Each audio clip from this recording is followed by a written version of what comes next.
Hello दोस्तों, नमस्कार। आप लोगों का फिर से स्वागत है आपके अपने channel one exam dot in पर। मैं भरत सिंह राठौड़ आज आपका स्वागत करता हूं अपने इस चैनल के प्लेटफॉर्म पर। फर्स्ट ग्रेड की भर्ती आ चुकी है। कॉमर्स फर्स्ट ग्रेड का एग्जाम आपके सिर पर है। नोटिफिकेशन आ चुका है और फॉर्म की डेट्स पूरी भी हो जाएगी। उसके बाद एग्जाम की डेट्स भी आपके सामने आ जाएगी। कोर्स वन एग्जाम ने एज यूजुअल पिछली बार सक्सेस बैच के साथ इस बार वापस हमने कोर्स लॉन्च कर चुके हैं। ठीक है, और स्टोर सेक्शन में आपको मिल जाएगा कोर्स। और इस बार हम जो सबसे अच्छा काम कर रहे हैं वो है कि बुक भी आपको दे रहे हैं। तो हर स्टोर्स पे आपको जो बुक स्टोर है वहाँ पे बुक्स अवेलेबल हो जाएगी वन एग्जाम डॉट इन की बुक्स, जिसमें सेल्फ स्टडी भी बच्चा कर सकता है अगर कोई ऐसा है जो जॉब के साथ साथ। बट ऑब्वियस सी बात है, फर्स्ट ग्रेड का एग्जाम दे रहे हो तो जॉब भी साथ में होगा। आपने बीएड कर रखा होगा और जॉब भी होगा, या किसी परिस्थिति में कहीं पे भी होंगे या क्लासेस नहीं ले पा रहे होंगे तो सबसे बढ़िया बात तो ऑनलाइन क्लासेस है। आपको कहीं जाने की आवश्यकता नहीं है। उसके अलावा अगर कोई चाहता है कि मैं बुक से भी पढ़ सकता हूँ, तो हमने इस बार जो बुक बनाई है वो टोटली इसी को मद्देनजर रखते हुए बनाई है कि ऐसी बुक बनाई जाए जो बच्चा अगर सेल्फ पढ़ना चाहे तो वो भी पढ़ सकता है। मतलब इजी लैंग्वेज उसमें यूज की गई है। प्लस जितने भी हर टॉपिक के पीछे 20-20 लगभग 20-20 एमसीक्यू उसके पीछे दिए गए हैं। उसमें से प्रीवियसली आस्क्ड क्वेश्चन भी है जो पिछले एग्जाम्स पेपर में पूछे जा चुके हैं। ठीक है, तो वो भी हमने ख्याल रखा है। उसके साथ साथ जो हमने कंटेंट बनाया है उस कंटेंट के अंदर हमने वो सारी चीजें इन्वॉल्व की है। चाहे आपके सिलेबस में लिखी हुई सिलेबस तो है ही है, लेकिन कुछ ऐसे क्वेश्चन है जो प्रीवियसली आस्क्ड है, वो टॉपिक्स भी उसके अंदर हमने एड ऑन किया है, उसके अंदर ऐड किया है, उसके अंदर जोड़ा गया है। ठीक है, इंग्लिश मीडियम की बुक आ जाएगी 10 नवंबर के बाद आ जाएगी मार्केट के अंदर। और हिंदी मीडियम वालों के लिए 10 एक दिन और लगेंगे। उसके बाद हिंदी मीडियम वालों के लिए भी बुक मार्केट के अंदर आ जाएगी। कोर्स हमारा चालू हो चुका है। 4 नवंबर डेट थी, लेकिन किसी कारण बस एक आध दिन ऊपर नीचे हो जाएगा, ऐसी कोई बात नहीं। अभी तो फॉर्म भरे जा रहे हैं। कोर्स आपका वन एग्जाम हमेशा ही टाइम से पहले करवाता है, रिविजन भी करवाता है, उसके साथ बहुत सारे एमसीक्यू भी आपको करवा के देता है।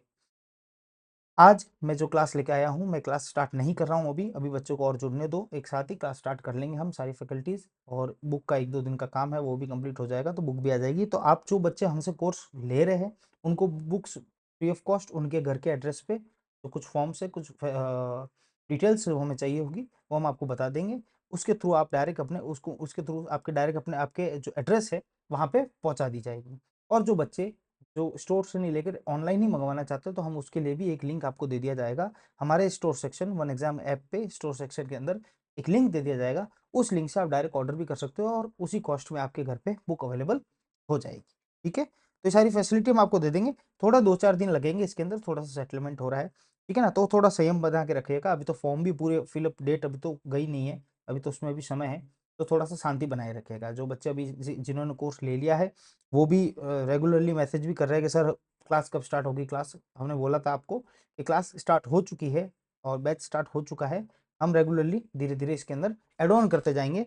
तो जब तक ये फॉर्म पूरे फिलअप हो जाएंगे, जब तक हम काफी हद तक अपन आगे निकल जा चुके होंगे इस कोर्स की ट्रेन में। ठीक है ना, यानी इस जर्नी के अंदर हम काफी आगे निकल जा चुके हैं। तो थोड़ा सा संयम रखिए। इतना हार्ड एंड फास्ट करने की जरूरत नहीं, हम करा लेंगे कोर्स, आप भी कर लोगे अच्छे से। 2-3 बार रिवीजन भी कर लेंगे अपन, कोई चिंता की बात नहीं है। ठीक है, तो आज जो मैं क्लास लेकर आया हूं मैं वो लेकर आया हूं कि प्रीवियस ईयर क्वेश्चंस जो कि कॉमर्स एग्जाम फर्स्ट ग्रेड के लिए पूछे जा चुके 2011 से 2022 तक के, वो सारे के सारे क्वेश्चंस लेकर आया हूं अलग अलग टॉपिक वाइज। और ये आपको बुक में अवेलेबल भी हो जाएंगे, कोई दिक्कत वाली बात नहीं है। यहाँ पे लेकर आया हूँ डिस्कशन के लिए कि किस तरीके के क्वेश्चन आते हैं। हमें पता होना चाहिए हम जिस एग्जाम में बैठने जा रहे हैं तो उस एग्जाम का लेवल ऑफ क्वेश्चन आस्क जो पूछ रहे हैं वो क्या लेवल है उसका, किस तरीके से पूछे जाते हैं क्वेश्चन, किस बेसिक पूछे जाते हैं, मॉडरेट पूछे जाते हैं, कभी कभी किसी किसी टॉपिक में थोड़े से हार्ड भी पूछे जाते हैं। तो अपन उस लेवल्स को देखते हुए चलेंगे। और मैं आपको गारंटीड देता हूँ सारी चीजें अपनी बुक के अंदर कवर है। आप जाके बुक स्टोर पे बुक जाके चेक भी कर लेना। 10 तारीख के बाद लगभग सारे बुक स्टोर्स पे अवेलेबल हो जाएगी। ठीक है, काफी डिमांड थी और हमें समय लगा उस चीज को पूरा करने में, क्योंकि हम कोई भी चीज मिस नहीं करना चाहते थे। ठीक है, तो आज अपन स्टार्ट करते हैं फंक्शंस ऑफ मैनेजमेंट की। एक जैसे टॉपिक है फंक्शन ऑफ मैनेजमेंट, मैंने टॉपिक वाइज सारे एमसीक्यू अलग कर लिए सारे, और एक एक करके अपन उसको डिस्कशन करते हैं कि भाई किस तरीके से क्वेश्चंस आते हैं। तो मैं आपको पढ़ाने वाला हूँ लॉ और मैनेजमेंट। ठीक है, संदीप सर आपको पढ़ाने वाले इकोनॉमिक्स और ऑडिट के रिलेटेड जो सवाल है वो, और उसके बाद पंकज सर आपको अकाउंटिंग पढ़ाने वाला है। ठीक है, तो जो हम यहाँ पे बात करेंगे, मैं बात करूंगा लॉ और मैनेजमेंट के क्वेश्चंस को, वो भी मैंने टॉपिक वाइज कर लिए, चैप्टर वाइज कर लिए, कितने चैप्टर्स है उस अकॉर्डिंग उसके कितने क्वेश्चंस आ रखे हैं और क्या उनका लेवल है क्वेश्चन का, वो अपन डिस्कशन करते चलेंगे आज की क्लास में। चलो, तो जैसे कि फंक्शन ऑफ मैनेजमेंट एक टॉपिक है आपका, यहीं से स्टार्ट हो रहा है क्योंकि मेरी फाइल जो बनाई यहीं से स्टार्ट हो रही है, तो ऐसे ही बुक में चैप्टर फर्स्ट कुछ और भी हो सकता है, ठीक है। चलो, फंक्शंस ऑफ मैनेजमेंट की बात करें, जो मैनेजमेंट की फंक्शंस है उनके अंदर से किस तरीके से क्वेश्चंस आते हैं वो अपन यहाँ पे बात करते चलते हैं। जैसे कि भाई पहला क्वेश्चन है, ये 2011 में पूछा गया था, डायरेक्शन इंक्लूड्स, यानी डायरेक्शन निर्देशन जो होता है, डायरेक्शन होता है, उसमें क्या क्या चीज इंक्लूड होती है। तो अपन क्लास में इस चीज को अच्छी तरह से पढ़ेंगे कि फंक्शन ऑफ मैनेजमेंट होते कितने प्रकार के हैं। जैसे फंक्शन में क्या क्या होता है, जैसे प्लानिंग होती है फंक्शन, भाई मैनेजमेंट का कार्य शैली क्या होती है, उसकी फंक्शन क्या होती है, प्लानिंग करना मैनेजमेंट का काम होता है, ऑर्गेनाइजिंग मैनेजमेंट का काम होता है, स्टाफिंग मैनेजमेंट का काम होता है, ठीक है, और भी सारे हैं, जैसे डायरेक्शन उसका काम होता है, कंट्रोलिंग उसका काम होता है। तो इस तरीके से फंक्शन अपन ये भी पढ़ेंगे, अलग अलग ऑथर ने क्या क्या फंक्शंस दे रखे हैं, उनके क्या क्या नाम है वो भी पढ़ेंगे, क्योंकि सवाल इस तरीके से भी आ सकते हैं, यानी संभावित क्वेश्चंस क्या बन सकते हैं उसको लेकर भी हमने बुक्स में सारी कंटेंट डाला है। और जो बच्चा उस बुक को पढ़ लिया है वो आप 80-90% आप उस एग्जाम में पास होने के चांसेस आपके होंगे। मैं 10-15-20% कम इसलिए कर रहा हूँ क्योंकि वो आपकी किस्मत का खेला होता है, वो अपन किसी कोई जीत नहीं सकता, तो 100% तो कोई बोल ही नहीं सकता। चलो, डायरेक्शन इंक्लूड, तो डायरेक्शन के अंदर क्या क्या आता है, डायरेक्शन के अंदर क्या आता है, लीडरशिप भी आती है। डायरेक्शन यानी कोई निर्देश देगा तो लीडर होगा तभी दे पाएगा, तो उसके अंदर लीडरशिप भी होनी चाहिए, उसके अंदर मोटिवेशन, यानी अपने जो उन्होंने डायरेक्शन दिया उसको पीछे से फॉलो कराए, लोगों को अपने सबऑर्डिनेट को फॉलो कराए, अपने से नीचे वाले स्तर में जो लोग उसके नीचे है, अनुयायी है जो उसके, उसको फॉलो कराने के लिए उसको मोटिवेट भी तो करना पड़ेगा। तो बोथ ए और बी इसका आंसर है। तो बहुत सिंपल सा क्वेश्चन था, डायरेक्शन में क्या आता है, तो डायरेक्शन में लीडरशिप और मोटिवेशन दोनों ही आते हैं। मेन ऑब्जेक्ट ऑफ कंट्रोलिंग, यानी अगर कोई कंट्रोल कर रहा है, कंट्रोलिंग भी एक फंक्शन है, कंट्रोलिंग भी एक फंक्शन है किसका, मैनेजमेंट का। और मैनेजमेंट के कंट्रोलिंग फंक्शन का मेन उद्देश्य क्या है, तो उद्देश्य मेन उद्देश्य क्या है, क्या उसको डिसाइड करना होता है स्टैंडर्ड, नहीं, ये प्लानिंग का फंक्शन है, प्लानिंग में हो जाता है। क्या उसको फाइनल डेविएशन, यानी जो उसने स्टैंडर्ड सेट किया है और जो फाइनल डेविएशन है, जो स्टैंडर्ड सेट किया और जो फाइनल डेविएशन है, या सॉरी फाइनल रिजल्ट है, फाइनल रिजल्ट है, इन दोनों के बीच में जो गैप है, इन दोनों के बीच में जो गैप है, उस गैप को उस गैप को क्या उस गैप को डेविएशन को पता करना इसका काम है, नहीं, वो उसका काम नहीं है। उसका काम है गैप पता होने के बाद उसका करेक्शन कैसे करना है, उस गैप का करेक्टिव एक्शंस कैसे लेना है, ये उसका काम है। जब मैं आपको कंट्रोलिंग पढ़ाऊंगा तो मैं बताऊंगा कंट्रोलिंग का एक एक मूल सिद्धांत बताऊंगा कि डायरेक्शन का मेन काम क्या है, कंट्रोलिंग का मेन काम क्या है, प्लानिंग का मेन काम क्या है, ऑर्गेनाइजिंग का मेन काम क्या है। तो करेक्टिव एक्शन इसका आंसर है। चलो, स्ट्रेटेजिक कंट्रोल, यानी स्ट्रेटेजिकली कंट्रोल कौन करता है, अगर हमारे घर में अगर सारी बात करें, अपने घर की अगर परिवार की बात करें, तो हमें स्ट्रेटेजिकल कंट्रोल कौन करता है, हमारा सबसे घर का मुख्य आदमी। तो यहाँ पे भी कौन करेगा, टॉप लेवल मैनेजमेंट क्या करता है, स्ट्रेटेजिक कंट्रोल करता है किसी भी रिलेशन का, रिलेटेड विद टॉप लेवल, यानी अगर बिजनेस का अगर कोई स्ट्रेटेजिक कंट्रोल करना है तो वो कौन करेगा, हमेशा ही टॉप लेवल मैनेजमेंट करेगा। विच one of the following is not, ये ध्यान रखिएगा, हमेशा एमसीक्यू में दिक्कत होती है नॉट का, नॉट को हम पढ़ते नहीं और आगे चले जाते हैं। Included in the component, planning के कंपोनेंट, जो प्लानिंग के कंपोनेंट्स है, प्लानिंग के जो पार्ट्स है, उसके अंदर इन फॉलोइंग में से क्या चीज नहीं है उसको पहचानना है। क्या पॉलिसी बनाना प्लानिंग का काम है, बिल्कुल है सर। बजट बनाना प्लानिंग का काम है, बिल्कुल है सर। प्रोग्राम बनाना, पॉलिसी प्रोग्राम, ये सब तो प्लानिंग का ही काम है, राइट। लेकिन क्या डेविएशन, जो मैंने बताया ना, वो गैप पता करना, ये काम इसका है क्या, नहीं सर, डेविएशन काम इसका नहीं है, डेविएशन काम इसका नहीं है, तो ये प्लानिंग का पार्ट नहीं होगा। विच one of the following is not, वापस नॉट को ध्यान रखिएगा, जब भी एग्जाम में करो तो नॉट जाए उसको ऐसे अंडरलाइन कर देना ताकि कभी कंफ्यूजन नहीं होगा। ये मेरा पर्सनल एक्सपीरियंस से मैं बात बता रहा हूँ आपको। विच one of the following is not a component of direction, direction के कंपोनेंट। अब देखो सिंपल सिंपल सवाल पूछे, यानी हम प्लानिंग के कंपोनेंट अगर हमने पढ़ लिए तो 2011 के क्वेश्चन कभी गलत नहीं होता। उसके बाद हमने डायरेक्शन के कंपोनेंट अगर पढ़ लिए होते तो 2013 का सवाल ये कभी गलत नहीं होता। तो डायरेक्शन जो करता है उसमें सुपरविजन आना चाहिए, उसको बिल्कुल आना चाहिए, उसका काम होना चाहिए। कम्युनिकेशन, बिल्कुल कम्युनिकेशन तो करेगा ही। लीडरशिप क्वालिटी तो हमने पढ़ा ही था, लीडरशिप प्लस मोटिवेशन, ये तो उसके अंदर होना ही होना चाहिए। लेकिन क्या फोरकास्टिंग, दूरगामी सोच, यानी फोरकास्टिंग, आगे से क्या होगा क्या नहीं होगा, इस तरीके की भविष्यवाणी वो करेगा नहीं। वो भविष्यवाणी करने का काम किसका है, प्लानिंग डिपार्टमेंट का है, डायरेक्शन का नहीं है। तो सिंपल सा इसका आंसर ये था। बहुत ही सिंपल सिंपल सवाल 2013 तक के तो मैंने आपको बता दिए। Planning function of management is perform by, यानी प्लानिंग कौन करता है, प्लानिंग कौन करता है ये बताइएगा मुझे, प्लानिंग कौन करता है, प्लानिंग का फंक्शन जो मैनेजमेंट का वो कौन करता है। तो सर वो तो टॉप लेवल मैनेजमेंट करेगा, नहीं, प्लानिंग हर स्तर पे होता है। अब भाई लोअर वाला भी तो अपनी प्लानिंग करते हुए चलेगा, स्ट्रेटेजी अगर बनाने की बात आए तो वो हमेशा टॉप लेवल मैनेजमेंट करेगा, लेकिन प्लानिंग हर लेवल पे होगा, तो ऑल ऑफ द अबव इसका आंसर होगा। टेक्निक्स ऑफ मैनेजमेंट कंट्रोल, जो मैनेजमेंट कंट्रोल है यानी कंट्रोलिंग जब मैं पढ़ाऊंगा उसमें कंट्रोल की टेक्निक्स बताऊंगा आपको, तो उस टेक्निक्स में आर यूजफुल इन, वो टेक्निक्स जो है कंट्रोल की वो कहाँ पे यूजफुल होगी, तो वो होगी क्या, सिलेक्शन ऑफ प्लांट लोकेशन। क्या प्लांट लोकेशन से कंट्रोल का कोई लेना देना है? बिल्कुल नहीं है सर, कोई लेना देना ही नहीं। एप्रोप्रिएट टेक्नोलॉजी को चूज करना, ये सब प्लानिंग के काम है, ये कंट्रोलिंग का कोई लेना देना नहीं है। शेयर होल्डर की मीटिंग को कंडक्ट करना, ये भी इसका कोई काम नहीं। लेकिन compare actual performance with standard, तो मैंने बताया था जो स्टैंडर्ड एक्चुअल परफॉर्मेंस, ये स्टैंडर्ड हमने सेट किया था, ये एक्चुअल परफॉर्मेंस है, इन दोनों को कंपेयर करना और गैप को पता करना, ये काम कंट्रोलिंग का है, बिल्कुल कंट्रोलिंग का काम है। फिर एक जैसे कि इस तरीके के सवाल बहुत ज्यादा आएंगे, जो किसी ने स्टेटमेंट दे दिया, किसी ने ये इस प्रकार का स्टेटमेंट दे दिया, या किसी ने कोई डायलॉग मार दिया, उस डायलॉग किसने मारा, ये सवाल पूछा जाता है। अमरीश पुरी ने मारा, जॉनी लीवर ने मारा, किसने मारा? लेकिन यहाँ पे कुछ अमरीश पुरी अपने लिए कोई दूसरे है, जैसे कि अपने लिए अमरीश पुरी पार्कर फॉलेट भी हो सकता है, अपने अमरीश पुरी अपने टेलर भी हो सकता है, हेनरी फेवल भी हो सकता है, कोई भी हो सकता है। तो management is the art of getting things done through other, ये सिंपल सिंपल सा पूछ लिया। ये मेरे ख्याल से 12th की क्लास में, जब 11 12 पढ़ते होंगे आप बिजनेस मैनेजमेंट, तब भी ये वहां पे भी पूछा गया सवाल था, 2013 में इसको पूछा। अगर 11 12 अच्छे से पढ़ ली होती तो 2013 में ये किसी का सवाल गलत हो ही नहीं सकता था। वो कौन है? Mary Parker Follett, Mary Parker Follett, ठीक है। किसने बोला था? Mary Parker Follett. ये मैं एक छोटा सा, मेरे पास पूरा का पूरा मैंने बना रखा है, BA DM की मैं जब तैयारी करवा रहा था इनको, तो तब मैंने सबके स्टेटमेंट्स बनाए थे एक पूरा बड़ा सा, वो मैं आपके साथ शेयर जरूर करूंगा। शेयर के साथ अपन पढ़ेंगे, उसको रटने की कोशिश भी करेंगे, रटना ही पड़ेगा भाई, ये किसने डायलॉग तो रटने पड़ते हैं, उसको भी कोशिश करेंगे अपन। जब ये पूरा हो जाएगा तब अपन उसको भी बीच में क्लास के अंदर लेंगे एंटरटेनमेंट के लिए, तब आपको याद हो जाएंगे ये सारे नाम। तो इस तरीके से अगर चिंदी सा सवाल आया तो आप आराम से कर सकोगे। Identify the best definition of planning, अब प्लानिंग की बेस्ट डेफिनेशन क्या हो सकती है, उसको आइडेंटिफाई करना है। तो सारी डेफिनेशन है उसके अंदर आप ये देखिएगा, setting and organisation objectives and means of reaching them, यानी प्लानिंग का मतलब ही होता है कि पहले ऑब्जेक्टिव को, यानी हमारे उद्देश्य को हम क्या करें, निर्धारित करें, और उसको उस उद्देश्य के तक कैसे जाया जा सके, उसके मीन्स क्या हो, उसके रास्ते क्या हो, उसके किस वाया किसके थ्रू जा सके हम, यानी उस उद्देश्य को, उस ऑब्जेक्टिव को कैसे हासिल कर सके, वही तो प्लानिंग होती है। तो प्लानिंग का अच्छी डेफिनेशन क्या है? ये है कि setting and organisation objective and means of reaching them, उनको पहुंचने के लिए हम वाया कैसे, मीडिया क्या मीन्स के थ्रू जाए, किस जरिए के थ्रू जाए, यही तो प्लानिंग है। कोऑर्डिनेटिंग पीपल, ये 2015 में आ रखा है, ठीक है। अपन मैं वही कर रहा हूँ, जैसे ये क्वेश्चन मैंने ऐड ऑन किया तो मैं यहाँ पे नहीं करवा रहा, अब बुक में देख लेना।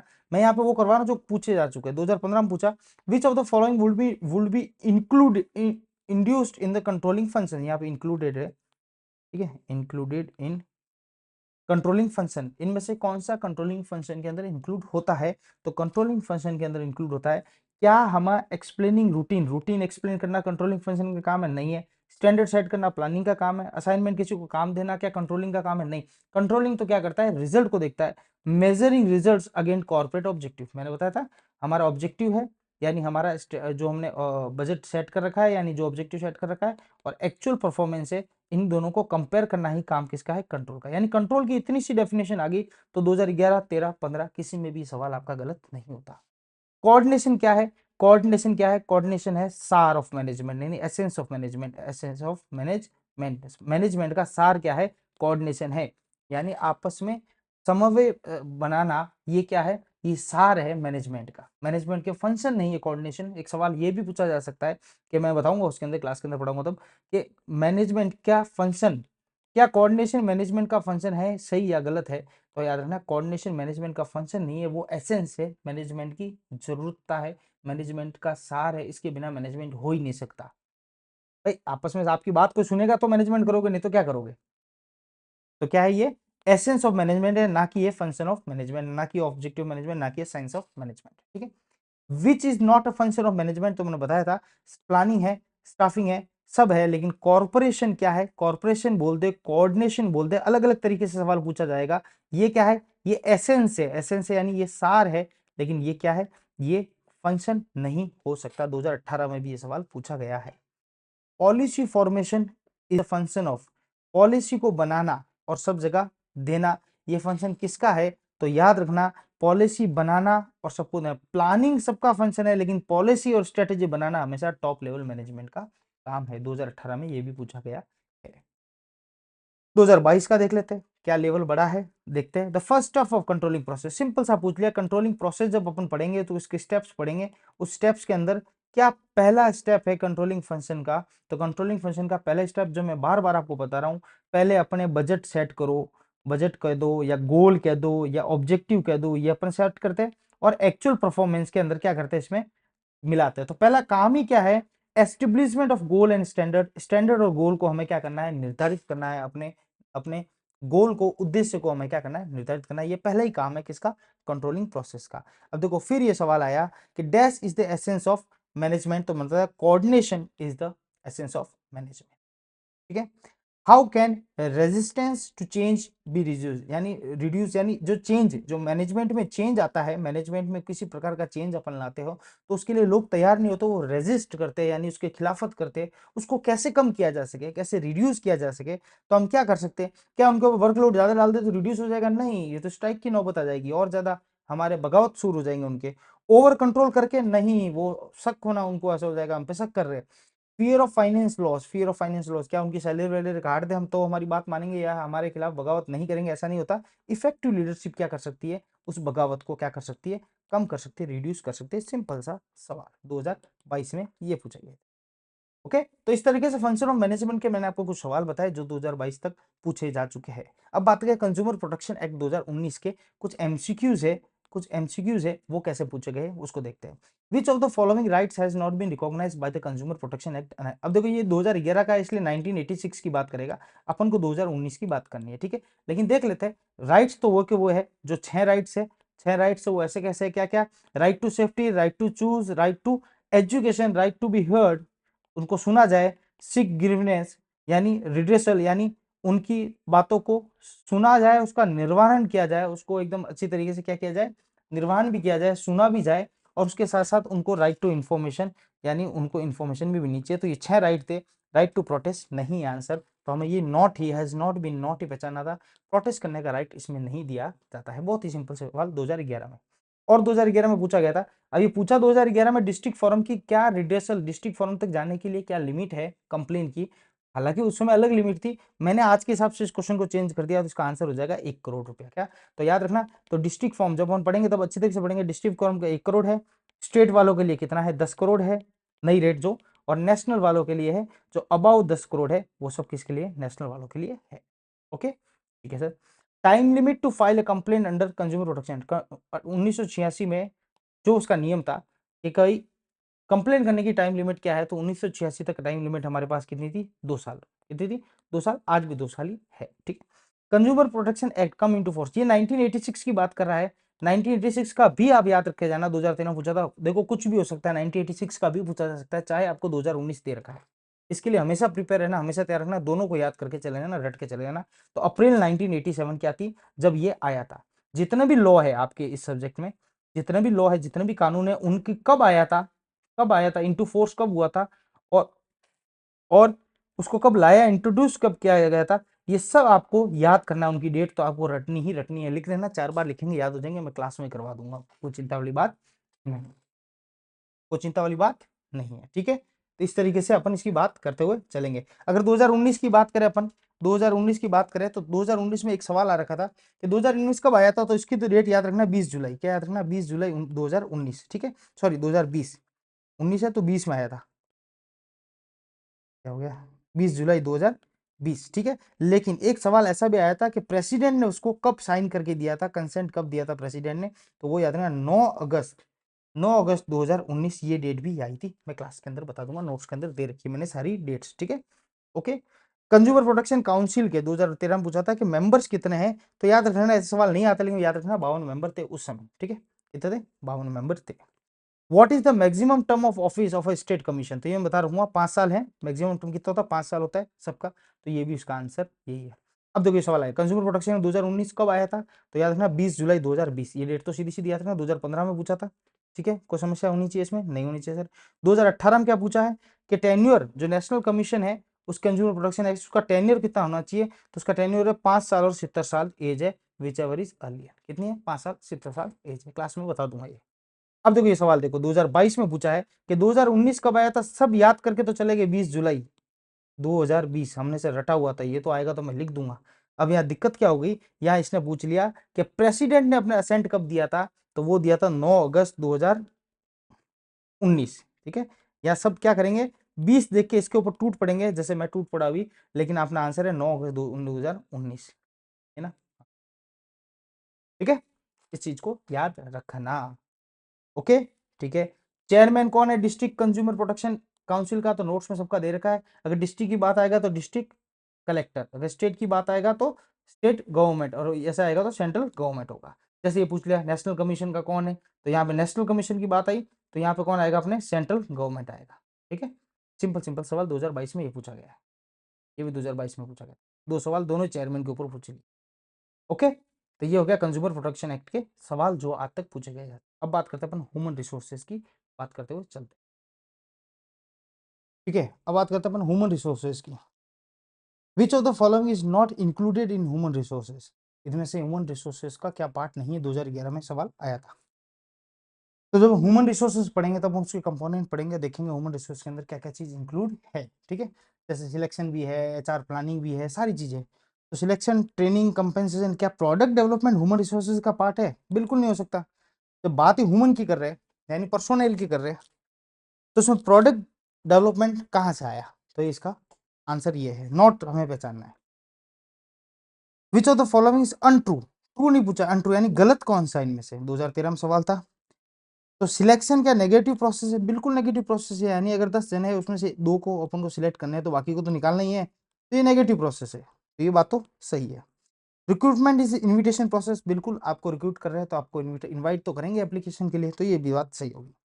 ट्रेनिंग एंड डेवलपमेंट क्या सेम है? नहीं है, ट्रेनिंग और डेवलपमेंट कभी सेम नहीं हो सकता। ट्रेनिंग तो आपको तैयार करता है और डेवलपमेंट आपके अंदर विकास करता है, तो दोनों चेंज है। जब अपन ट्रेनिंग डेवलपमेंट पढ़ेंगे तो इसके बारे में डिटेल में भी पढ़ेंगे। फॉलो को अरेंज करो, तो सीधी सी बात है, सबसे पहले क्या आएगा, सबसे पहले तो आप रिक्रूट करोगे किसी को, तो 3 नंबर सबसे पहले आएगा। फिर रिक्रूट करने के बाद क्या प्रमोशन कर दोगे? नहीं, उसको ट्रेनिंग भी तो दोगे भाई, उसको रिक्रूट करोगे, फिर उसको ट्रेनिंग दोगे, चौथा नंबर ट्रेनिंग आएगा। फिर उसका परफॉर्मेंस अप्रेजल करोगे, दूसरा, फिर उसका प्रमोशन करोगे ना, तो इसका आंसर ये होगा। ठीक है, तो अपन उसको पढ़ेंगे, जब अरेंज पढ़ेंगे ह्यूमन रिसोर्स से, तो आपको ये बहुत ही ज्यादा इजी लगेगा। 2013 का सवाल। 2013 में और क्या पूछा हुआ, विच of the following steps come first in selection, यानी सिलेक्शन, जब किसी का सिलेक्शन करते हो तो सबसे पहला ही फर्स्ट स्टेप क्या आता है, तो सबसे फर्स्ट ये प्रिलिमिनरी इंटरव्यू लिखा हुआ है, यानी प्रिलिमिनरी का मतलब हुआ सबसे पहले, सर्वप्रथम क्या लिया जाएगा, इंटरव्यू लिया जाएगा, उसके बाद दूसरा काम होता है। ठीक है, उसके बाद दूसरा काम होता है। ठीक है, अब अगर प्रोसेस ऑफ सिलेक्शन प्रोसेस की अगर हम बात करने जाए, तो सबसे पहले आपका एप्लीकेशन मंगाई जाएगी, उसकी स्क्रूटनी होगी, राइट। एप्लीकेशन आ गई, स्क्रूटनी हो गया। ठीक है, अब आपका दूसरा स्टेप ही क्या होगा, दूसरा स्टेप ही आपका होगा प्रिलिमिनरी, क्या हो जाएगा, इंटरव्यू। आपका इंटरव्यू लिया जाएगा, आप किस तरीके से आप बात करते हो, किस तरीके से आपका जो आपने डिटेल दी है एप्लीकेशन में, उससे आपकी बातें या उससे आपकी पर्सनैलिटी मैच होती है कि नहीं होती। जब ये हो जाएगा, उसके बाद आपके टेस्ट लिए जाएंगे। टेस्ट में भी मैंने बहुत सारा किताब में बता रखा है आपको, अलग अलग टेस्ट में भी, जैसे इंटेलिजेंसी टेस्ट होता है, ट्रेड टेस्ट होता है, ठीक है, फिर एप्टीट्यूड टेस्ट होता है, ये क्या है, सारी की सारी बातें उसके अंदर मैंने डाल रखी। उसके बाद लास्ट में एक इंटरव्यू और होता है, जिसको अपन डिटेल इंटरव्यू कहते हैं, जिसमें फॉर्मल इनफॉर्मल किस किस प्रकार से, वो भी मैंने उसके अंदर डाल रखे हैं। यानी सवाल ये आ चुका है, तो अलग अलग तरीके से भी आएगा। तो एप्टीट्यूड टेस्ट क्या होता है ये भी आ गया, तो आप उसको अच्छी तरीके से जवाब दे सकते हो कि भाई एप्टीट्यूड टेस्ट यानी आपकी लर्निंग कैपेसिटी को पता जानने के लिए टेस्ट किया जाता है, उसको हम एप्टीट्यूड टेस्ट कहा जाता है। The process of studying and collecting information relating to the operations and responsibility of the specific, यानी स्पेसिफिक जॉब की जो ऑपरेशन यानी कार्यशिला उसकी क्या रहेगी, उसकी क्या जिम्मेदारियां रहेगी, इसको निर्धारित करने के लिए जो प्रोसेस है, यानी इसको इसकी इंफॉर्मेशन या कलेक्शन ऑफ स्टडीज को निर्धारित या उसको पता करने के लिए जो प्रोसेस है, उसको हम क्या कहते हैं, या उसको हम क्या बोलेंगे, तो उसको जॉब एनालिसिस कहेगा। तो मैंने इन सबकी डेफिनेशन लिखाई है और क्लास में अच्छी तरीके से इसको समझाया जाएगा, क्योंकि एक जैसे लगते हैं लेकिन एक जैसे है नहीं। 2015 में आया था, which of the following is not related to human resources management, तो कौन इसमें से रिलेटेड नहीं है, तो ये सब पता करने के लिए इन 4 महानुभावों के नाम लिखे हुए हैं। अब ये पता करने के लिए आपको ये पता नहीं 4 महानुभाव है कौन, तब आपको पता चलेगा कि कौन रिलेटेड नहीं है, कौन रिलेटेड नहीं है। तो इसका आंसर है के डेविड है, तो के डेविड रिलेटेड क्यों नहीं है? क्योंकि इसने इकोनॉमी थ्योरी दी थी, ये आपको पता होना चाहिए, इसने इकोनॉमी थ्योरी दी थी। तो ह्यूमन रिसोर्स एचआरएम से इसका कोई लेना देना नहीं है। तो आप इन बाकी वालों को भी पता होना चाहिए आपको कि वे ये यूसीएस है, ये क्या है। तो इसने पर्सोनल मैनेजमेंट पे अपनी थ्योरी दी थी, पर्सोनल मैनेजमेंट पे एक बुक भी लिखी है इसने। फ्लिपो क्या है? तो फ्लिपो जो प्रिंसिपल्स है, पर्सोनल, पर्सोनल का मतलब होता है, पर्सोनल जब भी मैं बात करूं, पर्सोनल का मतलब होता है एम्प्लॉय से रिलेटेड, ठीक है। जो लोग आपके अंदर काम कर रहे हैं उसको पर्सोनल का भी कहा जाता है। तो उसके रिलेटेड सिद्धांतों पे इसने किताब लिखी है, प्रिंसिपल ऑफ पर्सोनल मैनेजमेंट। अब यॉर्डर की बात करें तो यॉर्डर तो बहुत ही खतरनाक फेमस नाम है, डेल यॉर्डर। डेल यॉर्डर कौन है? जिसने personnel management and industrial research करके किताब लिखी, वो उसका नाम है। तो सवाल अगली बार ये आ सकता है कि जो industrial personnel management and industrial relation book लिखने वाले का नाम क्या है? तो यॉर्डर उसका नाम है। तो इस तरीके का सवाल आ सकता है। तो उसके लिए आपको पहले से प्रिपेयर होना पड़ेगा, पहले से तैयार अपन को होना पड़ेगा, अपन को तैयारी इस तरीके से करनी पड़ेगी कि इनके जवाब अपन दे सके। The operative function of human resource management. Human resource management ज्यादातर इंटेलेक्चुअल फंक्शन है, लेकिन ऑपरेटिव फंक्शन क्या है इसका, काम करने वाला फंक्शन क्या है? तो वही है रिक्रूटमेंट और सिलेक्शन। काम क्या है? ये ऑपरेटिव फंक्शन है भाई, एप्लीकेशन लानी पड़ेगी, सिलेक्शन प्रोसेस एडॉप्ट करना पड़ेगा, तो ये ऑपरेटिव है। बाकी ये देखो, रिसर्च वर्क करना, प्लानिंग करना, कंट्रोलिंग करना, ये सब क्या है? ऑपरेटिव नहीं है, इंटेलेक्चुअल काम। Which skills are not required by HR manager. HR manager में किस किस प्रकार की स्किल होनी चाहिए और कौन सी नहीं होनी चाहिए, अपन को वो बतानी है। तो ये देखो, staffing, communication, ethical conduct, ethnical machine knowledge होना चाहिए क्या उसको? बट ऑब्वियसली बात है, यही इसका आंसर होगा कि एचआर मैनेजमेंट का मशीन से क्या लेना। विच of the following is not a function of HRM. तो एचआरएम का फंक्शन नहीं है। 2018 में सीधा सीधा सवाल पूछा है कि कौन सा नहीं है, तो सीधा इसका आंसर है selling of goods and services, इसका फंक्शन नहीं हो सकता। माल बेचना खरीदना इसका काम नहीं है। स्कोप ऑफ एचआरएम यानी ह्यूमन रिसोर्स मैनेजमेंट का स्कोप क्या है? 2018 में पूछा था कि इसका स्कोप क्या है। तो इसके स्कोप सारे हो जाएंगे, training development, organisational and development, personnel research and training and information system, ये सारे इसके स्कोप के अंदर आते हैं। एसेंस यानी सार क्या है, essence of human resources management क्या है? 2018 में इसका सवाल ये पूछा गया। तो manager human being, human being को यानी हमारे जो लोग काम कर रहे हैं, जो भी इंसान हमारे यहाँ काम कर रहे हैं, उनको मैनेज करना ही तो इसका सार है, ह्यूमन रिसोर्सेज मैनेजमेंट। सिंपल सी बात, इतना सिंपल सा सवाल देखा जाए तो बहुत सिंपल है। 2018 में एक और सवाल पूछा गया था कि स्कोप ऑफ एचआरएम में क्या क्या इंक्लूड है? तो इसके स्कोप के अंदर सारी चीज आती है। लेबर और ह्यूमन रिसोर्सेज एस्पेक्ट है, वेलफेयर एस्पेक्ट है, हम वेलफेयर का भी ध्यान देते हैं, इंडस्ट्रियल रिलेशन, जो यूनियन ट्रेड, इनके रिलेशन का भी हम ध्यान देते हैं। तो सारी चीजें इसके अंदर आती है। What will happen if rate of employees turnover is high. Employee turnover क्या होता है? एम्प्लॉय टर्नओवर होता है यानी हमारे यहाँ से एम्प्लॉय आ रहे हैं, जा रहे हैं, आ रहे हैं, जा रहे हैं, ये बहुत ज्यादा हो रहा है, मतलब टिक कोई नहीं रहा है, आ रहा जा रहा ज्यादा है। तो उसको तो एम्प्लॉय टर्नओवर क्या होता है? हाई हो जाता है। जब आ रहे ज्यादा ज्यादा होता है और टिके होता है तो ये होता है लो। अगर ये ज्यादा हो जाए तो क्या होगा? तो क्या होगा, सीधी सी बात है, क्या आपका प्रोडक्शन कॉस्ट बढ़ेगा? कोई लेना देना नहीं है। क्या कॉस्ट कम हो जाएगी? नहीं, उससे कोई फर्क नहीं पड़ेगा। रिडक्शन, ट्रेनिंग एक्सपेंडिचर कम हो जाएगा? नहीं, कैसे होगा? ज्यादा हो रहा है तो ज्यादा होगा ये तो ट्रेनिंग एक्सपेंडिचर अपना। लेकिन एम्प्लॉयज का मॉरल क्या हो जाएगा? गिर जाएगा, कि रोज नए एम्प्लॉय साथ में काम करते, भरोसेमंद कोई नहीं होगा, तो खुद के एम्प्लॉयज का जो मॉरल है वो ऑटोमेटिकली क्या हो जाएगा? गिर जाएगा। अब HDI बोली, ह्यूमन डेवलपमेंट इंडेक्स होता है। ह्यूमन डेवलपमेंट इंडेक्स होता है, ये क्या होता है अपन बात करेंगे। ह्यूमन डेवलपमेंट का इंडेक्स होता है, एक नंबरिंग होती है, उसके बारे में अपन बात करेंगे अलग से। मैंने इसको पूरा बुक के अंदर भी दे रखा है ये सारा। अब ये स्टेटमेंट आया वापस एक सवाल कि अनएम्प्लॉयमेंट में भी defined as idleness of people, persons able and willing to works who provide the above definition, ठीक है, who provide the above definition। तो इसने बता दे बोले ये क्या होता है, इसके ये डेफिनेशन किसने दिया है? तो याद रखना, ये डेफिनेशन किसने दिया है? ये केनीज ने दिया है। किसने दिया? केनीज ने दिया है। किसने दिया? केनीज ने। केनीज कौन है? तो केनीज के बारे में अपन को पता चलना चाहिए कि इसने एक जनरल थ्योरी दी थी, जनरल थ्योरी ऑफ, बुक भी लिखी थी इसने, general theory of employment comma interest and money.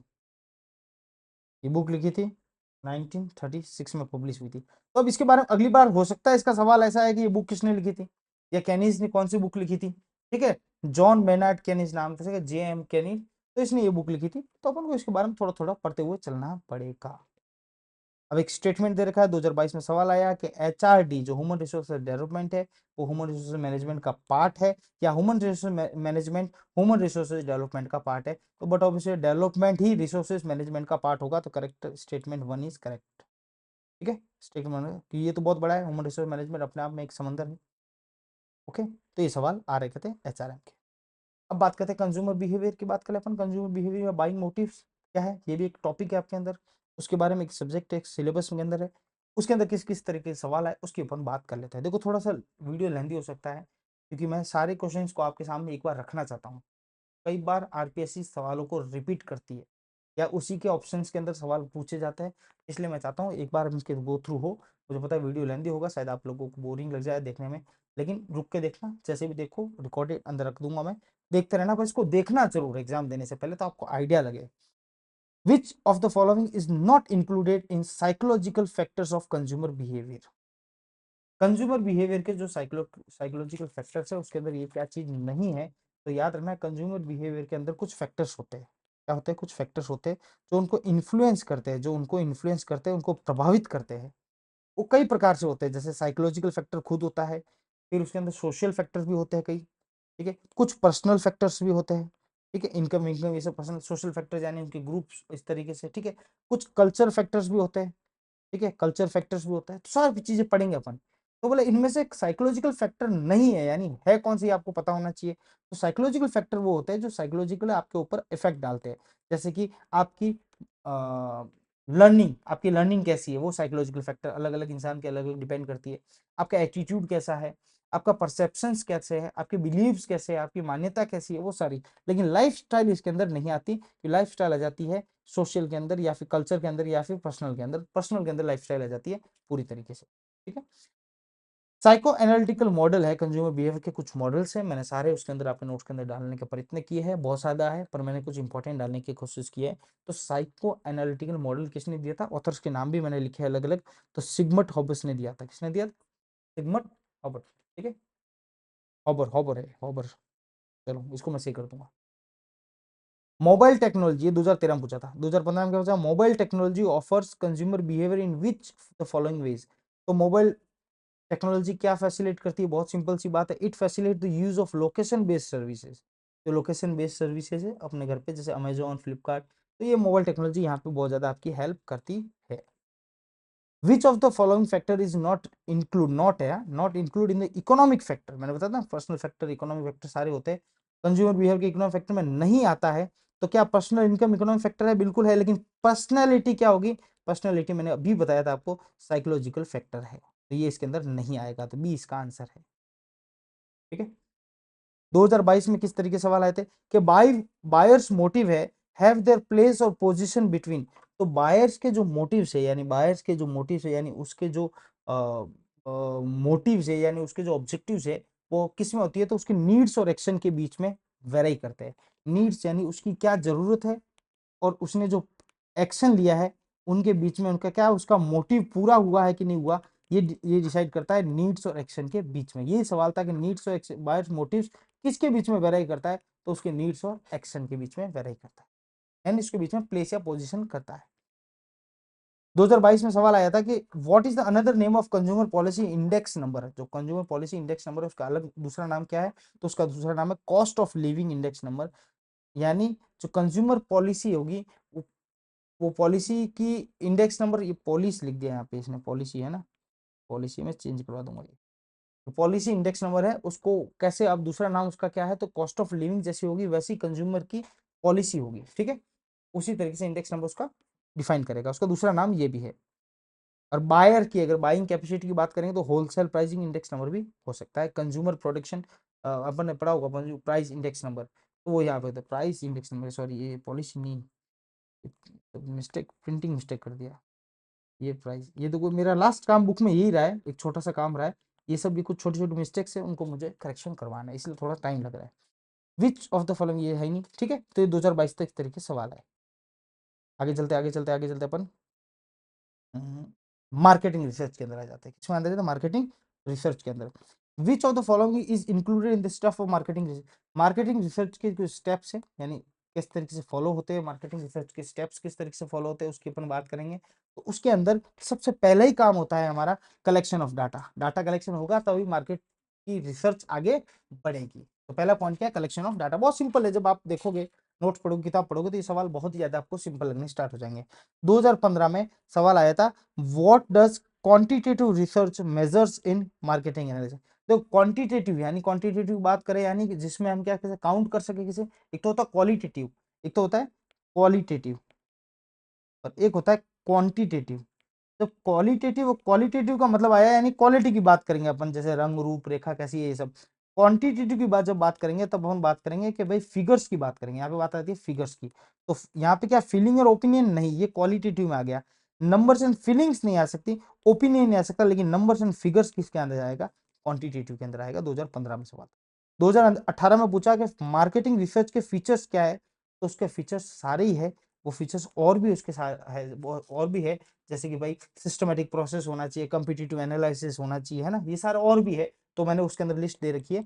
अब पढ़ेंगे अपन उस तरीके से ही पढ़ेंगे, उस तरीके से समझेंगे। तो ये चीज जैसे इंटेंसिव स्टडी है, सिस्टमेटिक स्टडी है, फिर साइंटिफिक अप्रोच है। मार्केटिंग रिसर्च के अंदर रिसर्च आ गया तो साइंटिफिक अप्रोच आ गया। फिर डिसीजन टूल्स के अंदर काम आते हैं। तो ये सारे ही क्या इसके फीचर्स है। 2022 में किस तरीके के सवाल आए कि methods and techniques of marketing research के मेथड और टेक्निक क्या है। तो जो मेथड्स एंड टेक्निक्स है मार्केटिंग रिसर्च में सब चीज आती है, सर्वे भी है, ऑब्जर्वेशन भी है, इन डेप्थ इंटरव्यू भी है, ये सारी इसके पार्ट्स है। कुछ क्वांटिटेटिव होंगे, कुछ क्वांटिटेटिव होंगे, वापस वही बात, कुछ क्वालिटेटिव होंगे, ठीक है, क्वालिटेटिव होंगे। जैसे कि सर्वे और ये क्वेश्चनर, सर्वे एंड क्वेश्चनर, ये तो हो गया आपका क्वांटिटेटिव, और ऑब्जर्वेशन इन डेप्थ ये हो गया क्वांटिटेटिव, क्वालिटेटिव, ठीक है। ये सारे अपन वहां पे बात करते हुए चलेंगे। नेक्स्ट टॉपिक आप तक एंटरप्रेन्योर। एंटरप्रेन्योर पे वो सवाल है, मैं उसमें डाल दिया डायरेक्ट ही, मतलब उसको बाद में कराऊंगा मैं। चलो अपन करते हैं, अपन बात करते हैं टीक्यूएम की। रिसेंट ट्रेंड्स के सवाल अभी नहीं आए, तुम्हारा नया जुड़ा हुआ है, तो वो भी आपके इसके अंदर जुड़ जाएगा, मतलब आ जाएगा आगे वाले में, ठीक है। एडवर्टीजमेंट, एडवर्टाइजिंग के जो पुराने सवाल आ रखे हैं उसकी अपन बात करें तो उससे पहले ही सवाल है कि the advertisement shows benefits of the product in the middle man. दो तरीके के पुल और पुश एडवर्टीजमेंट होते हैं। मिडिल मैन को सबसे ज्यादा जो काम जो हेल्प करता है वो करता है पुश एडवर्टीजमेंट। पुश कैसे, पुश और पुल में क्या होता है, पुश में ऐसा होता है कि हम क्या करते हैं डोर टू डोर, जैसे पुश एडवर्टाइजमेंट कराते हैं, डोर टू डोर आदमी सेल्समैन को भेजा, मिडिल मैन को भेजा। तो इसने बोला कि जो सबसे ज्यादा बेनिफिट अगर मिडिल मैन को हो प्रोडक्ट बेचने में, या बेनिफिट दिखाए मिडिल मैन के लिए, तो कौन सा एडवर्टीजमेंट होगा, तो पुश होगा जो डोर टू डोर घर पे जाएगा। पुल में तो क्या होता है, हम सिर्फ अपनी एडवर्टीजमेंट ऐसे टीवी के जरिए कर देते हैं ब्रॉडकास्ट के लिए, जिसको खरीदना वो अपना उस एडवर्टीजमेंट के तहत आ जाता है। लेकिन पुश में क्या करते हैं हम, जैसे पुश मेल होता है ना, जबरदस्ती आपने खोला आपका मेल आ जाता है, आप नहीं चाहते हो तो भी स्पैम की तरफ, तो पुश एडवर्टीजमेंट होती है। ऑब्जेक्टिव एडवर्टाइजिंग के ऑब्जेक्टिव्स क्या है, टू इन्फॉर्म और टू रिमाइंड, यानी हमें इन्फॉर्म भी करना है और हमें उसको याद भी दिलाना है कि भाई हम है प्रोडक्ट, अगर आपको ये प्रोडक्ट लेना है तो हमारी कंपनी है, ये इन्फॉर्म करना है, उसके साथ उसको याद दिलाना है कि हम ही है और कोई नहीं है। तो ए और बी। 2013 में पूछा कि जनरली पोस्टर किसके अंदर आता है, कौन से एडवर्टाइजिंग मीडिया, यानी मीडिया के कई तरीके हैं उसमें पोस्टर किस में आता है, तो पोस्टर आप सबको पता है आउटडोर मीडिया के अंदर आता है, यानी बाहर जब आप लगाते हो आउटडोर, वो पोस्टर आता है। एग्जाम्पल ऑफ एक्सटर्नल एडवर्टीजमेंट, एक तो इंटरनल होती है एक एक्सटर्नल बाहर। तो सैंडविच एडवर्टीजमेंट क्या होती है, एक्सटर्नल एडवर्टीजमेंट का एग्जाम्पल, क्योंकि देखो न्यूज़पेपर क्या है, न्यूज़पेपर क्या है, डिस्प्ले एडवर्टीजमेंट क्या है, और डायरेक्ट मेल एडवर्टीजमेंट, न्यूज़पेपर में भी क्या है आपकी एक्सटर्नल एडवर्टीजमेंट नहीं है, ये क्या है आप उसके अंदर एक स्लॉट लेते हो और अपना एडवर्टीजमेंट करते हो। लेकिन सैंडविच ये क्या है, बाहर खड़ा होता है, बाहर खड़ा है, आपको पता है एक इंसान खड़ा है, वो ऐसे बड़ा सा वो लेके दोनों तरफ लेके नहीं खड़ा, ज्यादा अमेरिका में खड़े होते हैं ऐसे इस तरीके से, वो क्या भालू बन गया इस तरीके से आगे पीछे वो लगाते थे एडवर्टीजमेंट, उसको सैंडविच मैन एडवर्टीजमेंट, अब बंद हो गई, लेकिन ये है। 2013 का सवाल है, which one of the following is not a type of electronic, बंद हो गया इन द सेंस अभी ऐसे कोई यूज करता नहीं है, बंद हो गया, गवर्नमेंट की तरफ से बंद नहीं हुआ, कोई यूज नहीं करता। विच of the following is not a type of electronic media market, तो कौन सी नहीं है, तो भैया देखो फिल्म है, इंटरनेट है, न्यूज़पेपर है, न्यूज़पेपर नहीं है भैया, न्यूज़पेपर फिल्म नहीं है, ये प्रिंट मीडिया है। What type of media help advertisers demonstrate the benefits of using particular product and can bring life energy to an advertiser message? मतलब अच्छी तरह से डेमोन्स्ट्रेट कौन कर सकता है, उसका बेनिफिट बता सकता है और अगले के एडवर्टाइजिंग मैसेज को अच्छी तरह से एनर्जी के साथ किसी को पहुंचा सकता है। 2015 में पूछा गया। तो ब्रॉडकास्ट मीडिया जो है, यानी टीवी वीवी के थ्रू, ब्रॉडकास्ट के थ्रू आप अच्छी तरीके से अपने मैसेज को पहुंचा सकते हो, ठीक है। Which one of the following statement is false, गलत कौन सा है, 2018 में पूछा गया था। तो गलत यह है कि भाई एडवर्टीजमेंट क्या करती है, प्राइस को इंक्रीज करती है बिल्कुल। बिजनेस और profit do not increase due to, ये तो गलत बात हो गई। भाई एडवर्टीजमेंट से बिजनेस और प्रॉफिट इंक्रीज क्यों नहीं होंगे, इंक्रीज होंगे, ठीक है। एडवर्टीजमेंट मिसलीड हो सकती है, बिल्कुल हो सकती है। एडवर्टीजमेंट इंक्रीज एक्स्ट्रा वेगेस यानी बर्डन डाल सकती है, बिल्कुल डालती है, ठीक है। तो ये सेकंड गलत हो गया। Which is not include in outdoor advertisement, जो आउटडोर एडवर्टीजमेंट के एग्जाम्पल बनाऊंगा मैं, बुक में लिखे हुए है, उसमें ध्यान रखना। दिखता है 2022 में दिखता है इस तरीके से, लेकिन डिस्प्ले एडवर्टीजमेंट इंडोर में आता है, याद रखना, ठीक है। ये इंडोर में आता है, ये आउटडोर के अंदर नहीं आता। Okay, which of this is not an advertising objective? नहीं है एडवर्टाइजिंग ऑब्जेक्टिव। सेल को इंक्रीज करना बिल्कुल है, नए प्रोडक्ट को दिखाना बिल्कुल है, मार्केट डिमांड को कम, क्या बात करते हो यार, उसको तो बढ़ाना है, कम क्यों करना है? न्यू मार्केट डेवलप करना भी हो सकता है, ये भी 2022 में बहुत सिंपल सा जेन्युइन सवाल था। चलो, मार्केटिंग के एमसीक्यू की अपन बात करते हैं, ठीक है। कितने रहे भाई? अभी तो रहे। विच ऑफ दिस, नहीं ये इसमें सवाल यहाँ से पता है, देखो ये सबसे इंपॉर्टेंट बार बार पूछा गया है, 4P नहीं है इनमें से, तो 4P आप याद रखना, प्रोडक्ट, प्राइस, ये प्रोडक्ट, प्राइस और प्लेस, ठीक है, प्रमोशन, ये 4P अपने, ठीक है, 1 2 3 4, लेकिन पीपल इसके अंदर नहीं है, ठीक है। इसको 11 में पूछा, 15 में पूछा। Who is the father of modern marketing? तो मॉडर्न मार्केटिंग का फादर कौन है? Kotler, Philip Kotler. जब मार्केटिंग की बात आए तो कॉटलर को याद रखना, काली पीता उसके अलावा, ठीक है। Dash define marketing as a science and arts exploring and creating and delivering values to satisfy the needs of target marketing। ये एक डेफिनेशन है, ये डेफिनेशन है, ये किसने दी थी? तो मैंने 1000 बार बोला, कुछ याद नहीं आया तो कॉटलर को टिक करके आ जाना, ठीक है। Dash is term of AMA, definition of marketing, American marketing association है, उसकी डेफिनेशन में बोले क्या टर्म्स यूज की जाती है, की टर्म्स कौन सी यूज करते हैं? तो वैल्यू, मैं इसकी डेफिनेशन भी मैंने लिख रखी है, तो वैल्यू इसकी की टर्म्स है किसकी, यानी वैल्यू जनरेशन मार्केटिंग होनी चाहिए, फालतू की मार्केटिंग नहीं होनी चाहिए, ठीक है। ये वापस, which is not function not included in physical distribution में इंक्लूड नहीं है, तो फिजिकल डिस्ट्रीब्यूशन में मार्केटिंग रिसर्च इंक्लूड नहीं है, इन्वेंट्री भी आप फिजिकल डिस्ट्रीब्यूशन में जरूरी है आपको, स्टोरेज, ट्रांसपोर्टेशन, स्टोरेज, ये सब जरूरी है, मार्केटिंग रिसर्च उसका पार्ट नहीं है। अब बोया which is not an element of promotion mix, तो सिंपल सी बात है, प्रमोशन मिक्स की जब अपन बात करेंगे तो जिसमें एडवर्टीजमेंट आ गया, आपका सेल्स प्रमोशन आ गया, आपका पर्सनल सेलिंग आ गया, आपका पर्सनल सेलिंग आ गया, उसके साथ साथ उसमें आपके आते हैं पब्लिसिटी भी आ गया, क्या आ गया? पब्लिसिटी, ठीक है। लेकिन ये कि इसमें क्या नहीं है, ब्रांडिंग इसका पार्ट नहीं। चार याद होंगे तो आप अपने आप इसको कर दोगे। Scope of marketing include, marketing exclude में सारे आ जाएंगे, यानी प्रोडक्ट सर्विस भी आ गया, आइडिया एक्सपीरियंस भी आ गया, पर्सनल प्लेस भी आ गया। Who said this? Marketing compresses both buying, ये बोला था मार्केटिंग जो है कॉम्बिनेशन है, marketing is a combination of both buying and selling activity. ये किसने बोला था? तो इसको याद रखना, ये पाइलिन बोला था। किसने बोला था? पाइलिन, ठीक है, किसने बोला था? पाइलिन, JF पाइलिन बोल, है ना, JF। अब इनकी ये बात, जैसे पाइलिन की बात मैं याद दिला दूंगा, अभी 2018 में आ रखा है, लेकिन मैं आपको ऐसे याद दिला दूंगा, ठीक है, कि भाई इसने ऐसा बोला था, ठीक है, तो आपको याद रहेगा। जैसे विलियम, वो आगे आएगा, मैं भी बताऊंगा, ठीक है। Which is not the function of marketing, marketing का फंक्शन नहीं है, 2018 में पूछा गया था। तो परचेस और प्रोडक्शन ऑफ गुड्स क्या मार्केटिंग का फंक्शन है? बिल्कुल नहीं है सर, मार्केटिंग का फंक्शन कैसे हो सकता है? खरीदना, बेचना, प्रोडक्शन करना, ये मार्केटिंग का काम नहीं है, ठीक है। विच ऑफ द, बेचना हो सकता है, खरीदना और प्रोडक्शन करना नहीं है। Which of the following is not an element of marketing mix, वापस मार्केटिंग मिक्स का सवाल आ गया, कौन सा एलिमेंट नहीं है इसमें से बताओ? पैकेजिंग इसका एलिमेंट नहीं है, 2013, 15 और ये 18 में भी सवाल लगातार पूछा जाता है, रिपीट करती है आरपीएससी सवाल। What are the goals of marketing, marketing के क्या गोल्स है? तो सारे ही गोल्स मार्केटिंग के हैं, न्यू कस्टमर को अट्रैक्ट करना है, प्रॉमिसिंग सुपीरियर वैल्यूज, वैल्यूज तो मुझे होता है एएमए का मेन की है, उसके अलावा ग्रो करंट कस्टमर का जो डिलीवरिंग सर्टिफिकेशन है उसको बढ़ाना, सर्टिफिकेशन बढ़ेगा तभी हमारा प्रोडक्ट ज्यादा नाम कर पाएगा। 2015 में एक और सवाल आया था, the term marketing refers to, marketing का जो टर्म है वो एक philosophy that states customer values and certification, यानी हमें कस्टमर वैल्यूज को हमें बढ़ाना है और सर्टिफिकेशन को हाई लेवल पे ले जाना है। The marketing philosophy summarized by the phrase a stronger focus on social and ethical concern in marketing is characteristics of the best period। कौन से पीरियड का है? तो सोशल मार्केटिंग। जब बात सोशल की आ जाए, स्ट्रॉन्ग सोशल, देखो सोशल और एथिकल बात आ जाए तो आप याद रखना सोशल मार्केटिंग अपना रोल पे आ गया है। ये सवाल 2013 और 15 में रिपीट किया गया था, बार बार पूछा।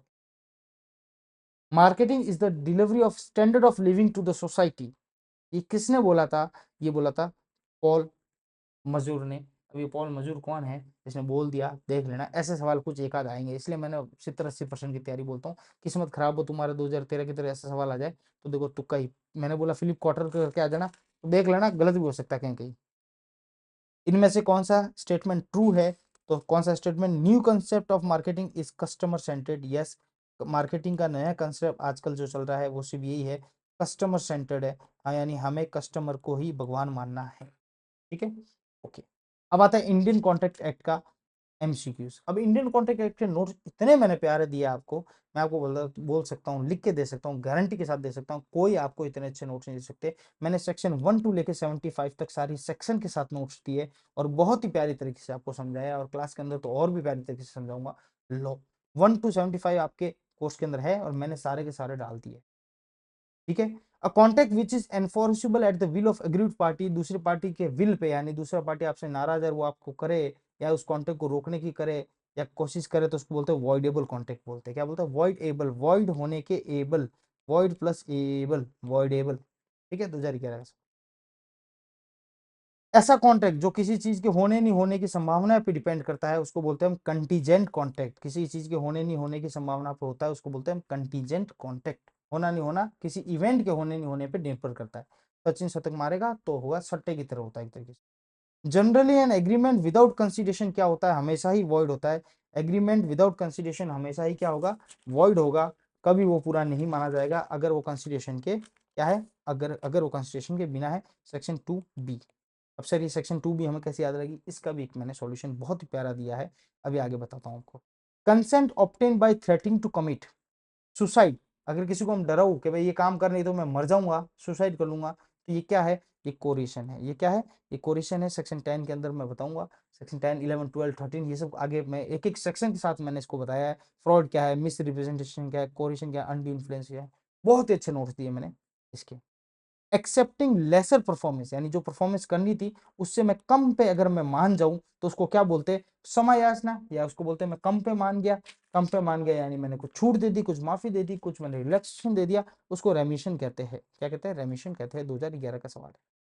2013 में पूछा था कि कॉन्ट्रैक्ट की सेक्शन क्या है? सिंपल सिंपल, तो 2H क्या है? कॉन्ट्रैक्ट की सेक्शन। अब कैसे याद रखेंगे? तो मैंने पूरा उसमें लिखा 2A से अपन स्टार्ट करते हैं, ऑफर स्टार्ट करते हैं, या इसको प्रपोजल भी बोलते हैं, प्रपोजल भी बोलते हैं। 2B में उसको क्या करते हैं? हम एक्सेप्ट करते हैं, एक्सेप्टेंस आती है।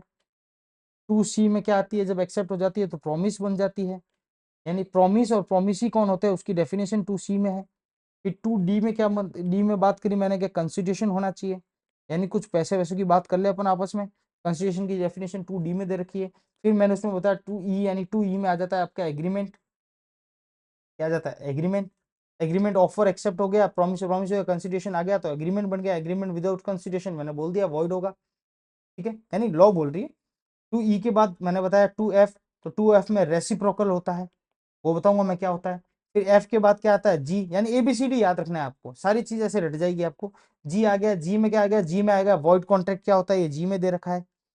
G के बाद आता है H, H में दे रखा है कॉन्ट्रैक्ट। ये देखो H, H में दे रखा है कॉन्ट्रैक्ट, यानी ABC।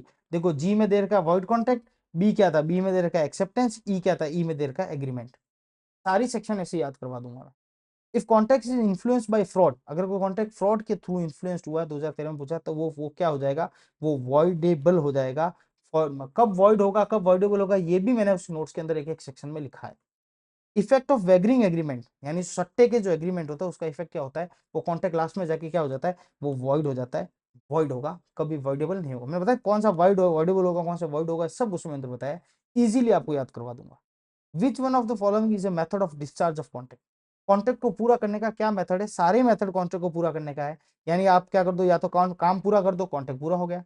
म्यूचुअल आपस में दोनों सहमति बना लो, भाई इतना ही होगा, अब आगे नहीं होगा, दोनों राजी, बात खत्म। या ऑपरेशन ऑफ लॉ, कोर्ट बोल देता है बस कॉन्ट्रैक्ट को यही खत्म करो, अब आगे नहीं होगा, तो भी डिस्चार्ज हो गया। तो ये तीनों ही मेथड क्या है डिस्चार्ज करने के कॉन्ट्रैक्ट को।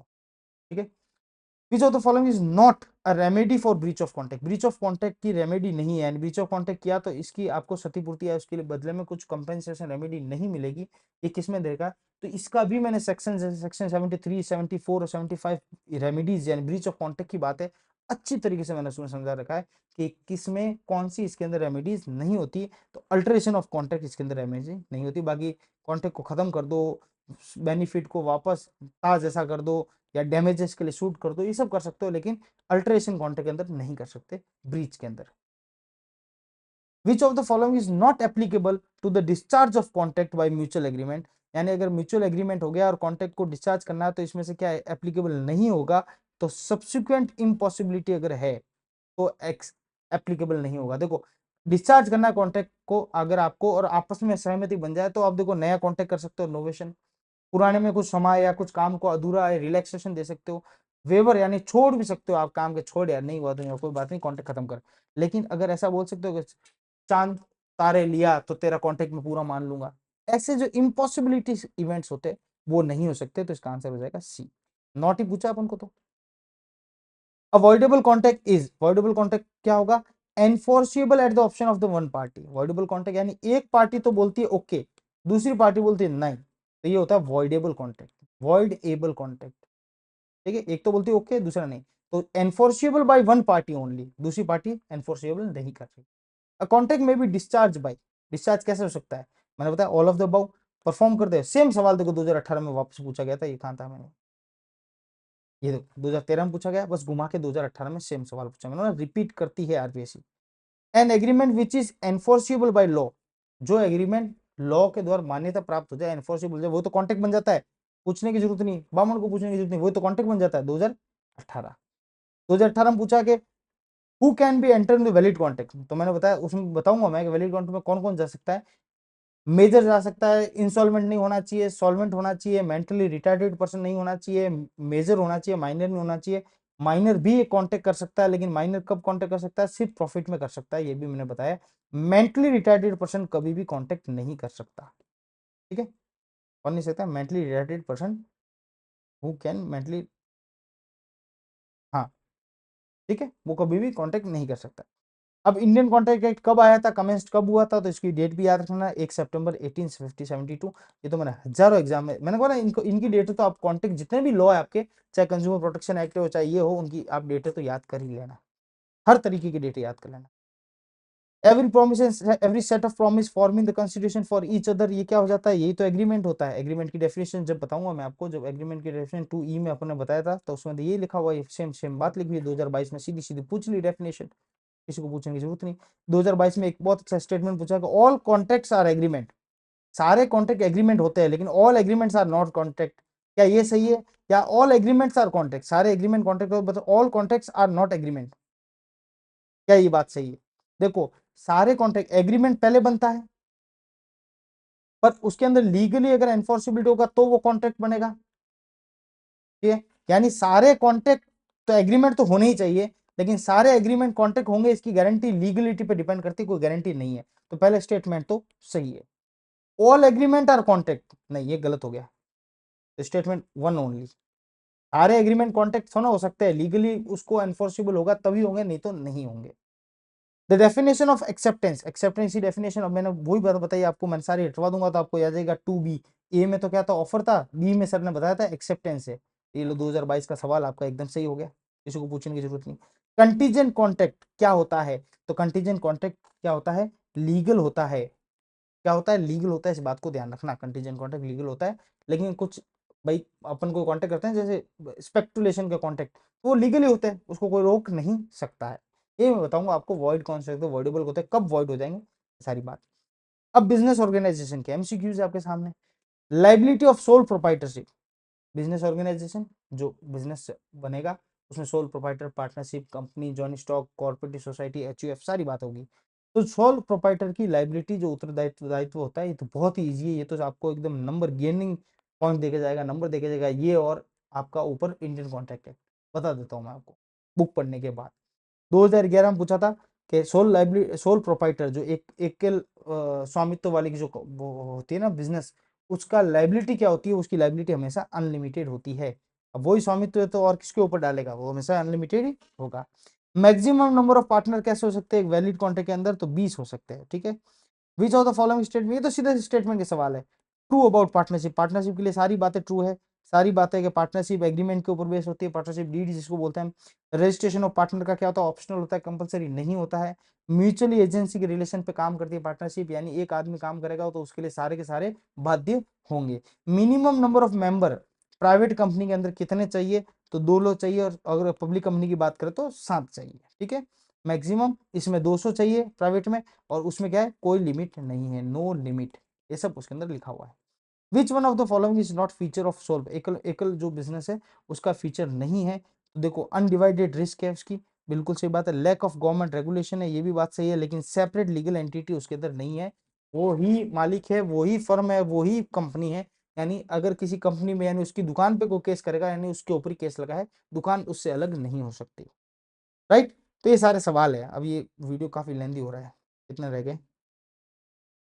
थोड़ी ही है, चलो अपन करते हैं इसको पूरा करने की कोशिश, जारी रखते हैं। चलो, partner who become a partner in the firm by agreement invest capital but never takes active partner, ऐसे पार्टनर जो पैसा तो डालते थे एक्टिवली पार्टनर नहीं होते। 2013 में सवाल है, तो टाइप्स ऑफ पार्टनर अपन पढ़ेंगे, उसके अंदर सीधी सीधी डेफिनेशन पूछा है, कुछ भी इसमें दिमाग लगाने की जरूरत नहीं है। तो वो पार्टनर कहलाएंगे डोरमेंट पार्टनर, कोई कार के पार्टनर नहीं, सिर्फ पैसा लगा दिया है।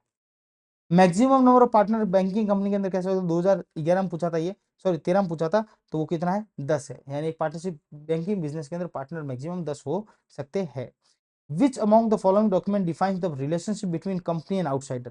देखो कंपनी और इनसाइडर का रिलेशन होता है वो अलग होता है, कंपनी और आउटसाइडर के रिलेशन को कौन डिफाइन करता है? वो करता है memorandum of association A. Article तो क्या होता है? इसके रूल्स एंड रेगुलेशन होते हैं, ये भी मैं बताऊंगा, नोट्स में दे रखा है सारा। प्रोस्पेक्टस क्या हो गया? इन्विटेशन हो गया, इन्विटेशन ऑफ शेयर्स, यानी बाहर से शेयर लेना, पब्लिक को पैसे ला, तो इन्विटेशन प्रोस्पेक्टस के थ्रू दे सकते हैं। 2015 में क्या पूछा? लाइबिलिटी ऑफ पार्टनर, पार्टनर की फर्म में लाइबिलिटी कितनी होगी? उसकी लिमिटेड होगी, हमेशा ध्यान रखना, क्या होगी? हमेशा, सॉरी, एलएलपी में लिमिटेड होगी, पार्टनर में हमेशा लाइबिलिटी क्या होगी? अनलिमिटेड होगी, सॉरी अनलिमिटेड होगी। लेकिन एलएलपी जो आया है जिसमें लिमिटेड लाइबिलिटी पार्टनरशिप है, उसके अंदर लिमिटेड होगी। ये भी मैं नोट्स के अंदर लिख चुका हूं, आपको अच्छी तरह से बता दूंगा। The structure in which there is separation of ownership and management is called, उसको बोलते हैं हम कंपनी। जिस कंपनी में अंदर क्या होता है? ओनरशिप अलग हुआ, डायरेक्टर अलग है, और उसका मैनेजमेंट अलग है। ये ध्यान रखना, उसके मालिक, इसका सॉरी ये डायरेक्टरी मैनेजमेंट करता है, उसका मालिक कौन होता है? कंपनी का ओरिजिनल मालिक कौन होता है? ओरिजिनल मालिक होते हैं शेयर होल्डर्स। कौन होते हैं? Share holders. तो मालिक और कंपनी का मैनेजमेंट जब अलग अलग किया जा सकता है उसको क्या बोलते हैं हम? कंपनी के अंदर ही अलग होता है, बिजनेस के अंदर अलग नहीं होता, पार्टनरशिप के अंदर अलग नहीं होता, और एकल बिजनेस एकल स्वामित्व वाली जो सोल प्रोप्राइटरशिप है उसमें भी अलग नहीं होता। 2015 में बहुत सवाल आए इनके। Profit do not have to be shared, the statement refers to, जहां पे प्रॉफिट बांटने की आवश्यकता नहीं होती है, वो एकल अकेला आदमी आएगा, किसको बांटेगा? सोल प्रोप्राइटर किसको बांटेगा? The maximum number of director, public company के अंदर मैक्सिमम नंबर ऑफ डायरेक्टर कितने हो सकते हैं? 15 हो सकते हैं। इनके भी नंबर मैं लिखवा चुका हूं। In a partnership form every partner is the principal as well as agent, आदमी प्रिंसिपल भी है और एजेंट भी है, इसी को तो म्यूचुअल एजेंसी कहते हैं। ठीक है, यानी वो प्रिंसिपल भी है, वो उसका एजेंट भी है। 2018 में सवाल आता है ए। Which form of business organization is complicated and expensive, बड़ा कॉम्प्लिकेटिव है और बहुत ज्यादा खर्चीला है। तो कंपनी का काम सबसे खर्चीला और कॉम्प्लिकेशन है कि भाई बहुत सारे आरओसी की जो रजिस्टर ऑफ कंपनी अफेयर्स है उनकी आपको क्या करना पड़ेगा? फॉर्मेलिटीज पूरी करनी पड़ेगी।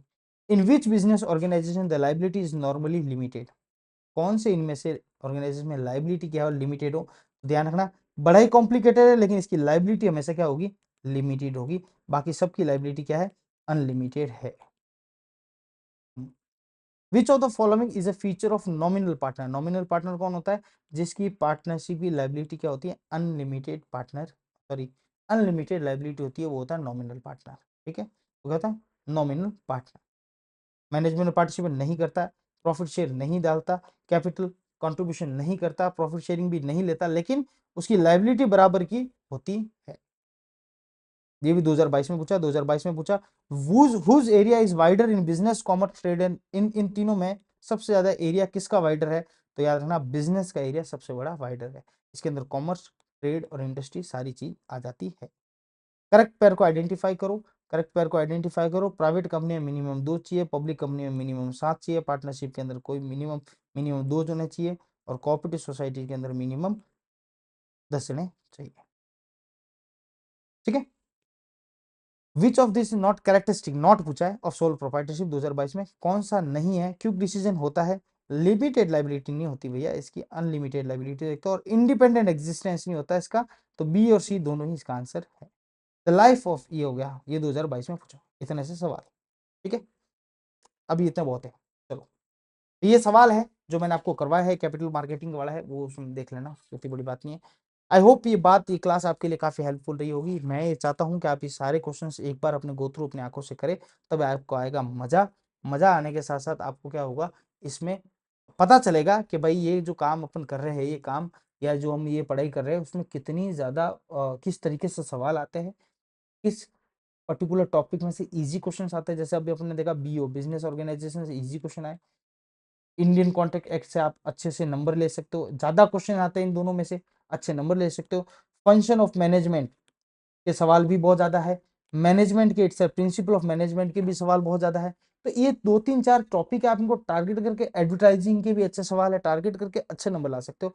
हर एक सब्जेक्ट में आपको इस तरीके से पुराने क्वेश्चंस देखने हैं, उनको एग्जामिन करने हैं, उनमें नॉलेज देखना है आपको किस तरीके से क्वेश्चंस आते हैं, बहुत ईजी आते हैं, और अपनी तैयारी को उस तरीके से उस प्रारूप में आपको काम करना है, उस स्ट्रक्चर में आपको काम करना है, और आज ही से आपकी तैयारी करनी है। बाकी वन एग्जाम डॉट इन आपका हर तरीके से हेल्प करेगी, हर एक पोर्शन में आपकी हेल्प करने की कोशिश करेगी। इस वीडियो का भी मेरा जो टारगेट, जो ऑब्जेक्टिव, जो उद्देश्य मेरा ये था, वो यही था कि आपको मैं बताऊं कि किस तरीके से सवाल आते हैं। तो जो घबरा रहा है तो घबराने की आवश्यकता नहीं, और जो बहुत ही ज्यादा लाइट ले रहा है तो उसको भी मैं कह दूं कि भाई लाइट लेना है आपको, इसको नो डाउट, लेकिन अपने दिमाग से इंटेलिजेंसी को यूज करते लेना है, क्योंकि ये जो हल्के हल्के सवाल है ना, यही आपको मरवाते हैं, यही सवाल आपकी हालत खराब कर देते हैं, टाइट कर देते हैं। क्यों? कि बहुत बेसिक से सवाल आ जाते हैं और आपकी तैयारी थोड़ी सी हाई लेवल की हो जाती है।